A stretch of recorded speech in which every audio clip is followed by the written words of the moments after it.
Welcome to humanity's Vanguard, where Earth's gravity forged the galaxy's most dangerous mistake.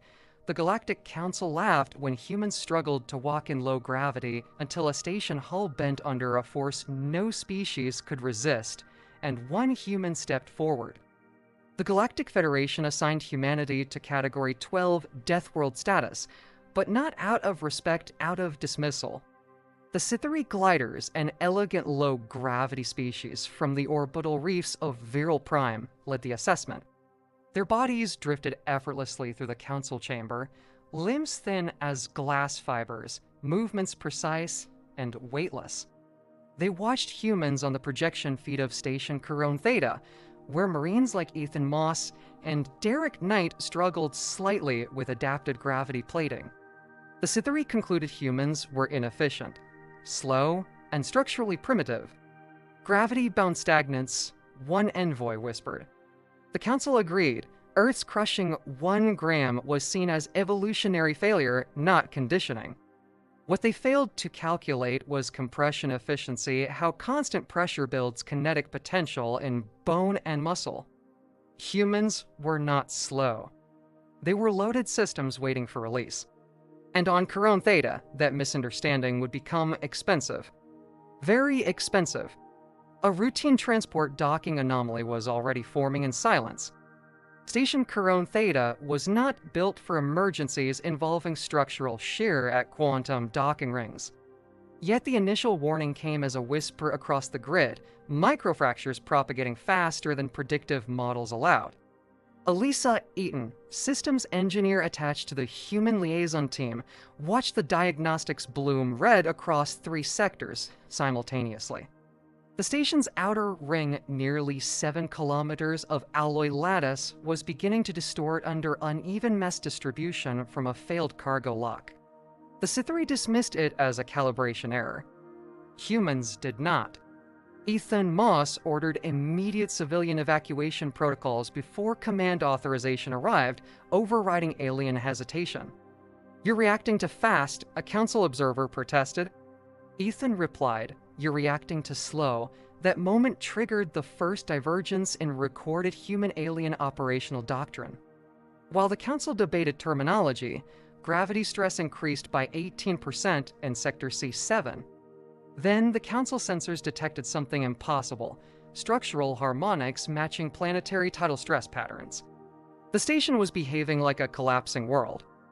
Derek Knight moved through Corridor B19 with a pace the Cythery called brutal inefficiency, but every step, he took transmitted force through reinforced bone density structures evolved under Earth's atmospheric pressure.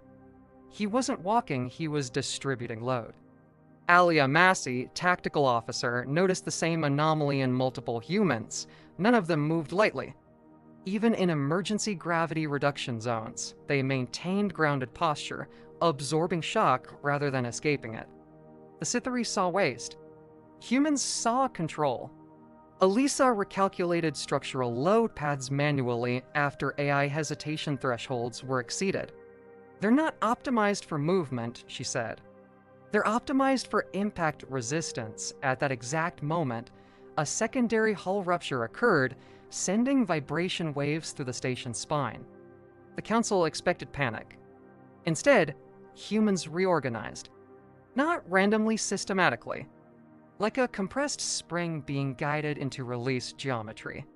And somewhere deep in the station core, something large shifted, signaling the beginning of cascade failure.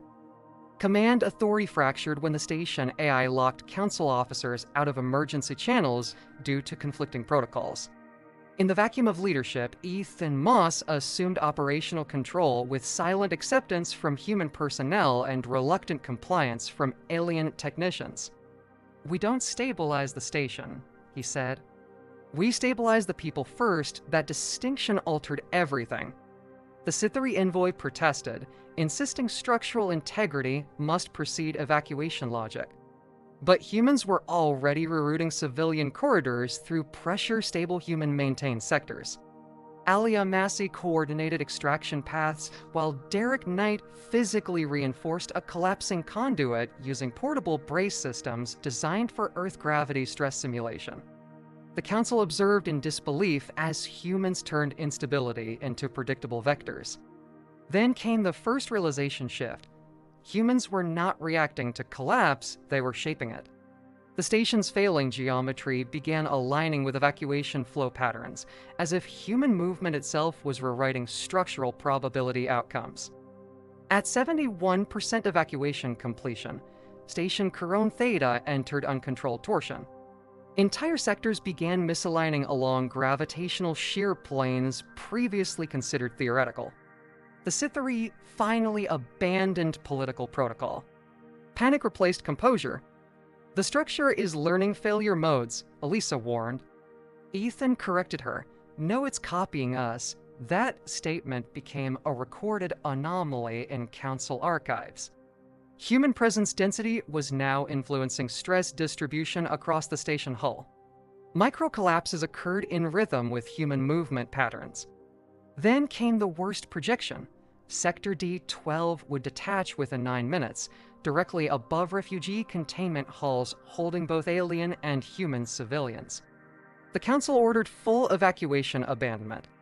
Ethan refused. Derek Knight and Alia Massey volunteered for structural reinforcement insertion. The Cytherea called it suicide behavior. Humans called it responsibility. As countdown timers approached 0, something inside the station began failing silently, sector by sector, not randomly, but in response to human positioning. Elisa Eaton discovered the truth buried in the sensor noise. Earth origin personnel were unconsciously stabilizing the station through microforce distribution. Their bodies were acting as dynamic dampeners. They're counterbalancing gravity distortion fields with their own musculoskeletal load response, she realized. Ethan ordered a controlled load transfer experiment. Humans positioned themselves beneath failing structural beams, not to hold them directly, but to redistribute kinetic stress through joint articulation and stance compression. The Cytherea engineers attempted to replicate the method using drones. It failed instantly. Biological adaptation could not be simulated. Derek Knight entered Sector D-12XS, spine alone, carrying magnetic brace pylons rated for planetary crust stress simulation. "You'll be crushed," Alia warned. "Already am," he replied, stepping into the collapsing corridor.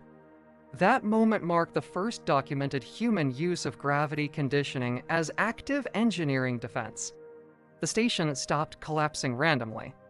It started collapsing predictably because humans were guiding it.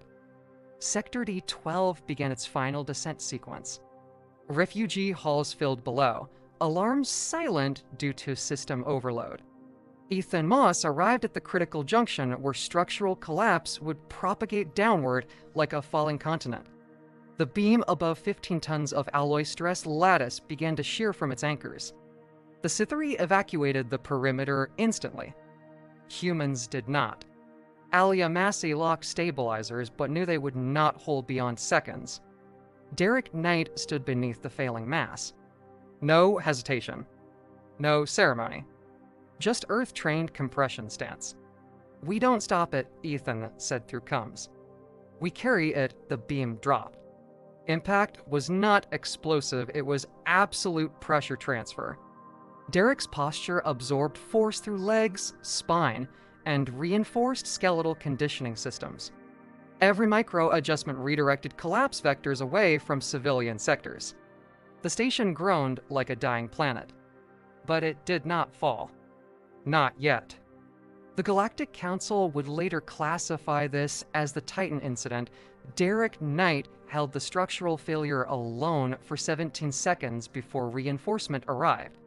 17 seconds of planetary-scale force distribution through a single human frame trained under Earth gravity. Elisa monitored his vitals' nonlinear stress adaptation spikes beyond any recorded biological limit. Ethan and Alia engaged emergency brace deployment, locking magnetic pylons into load-bearing fractures. The beam stabilized, but only because human bodies became part of the structural equation. The Cytherea finally understood.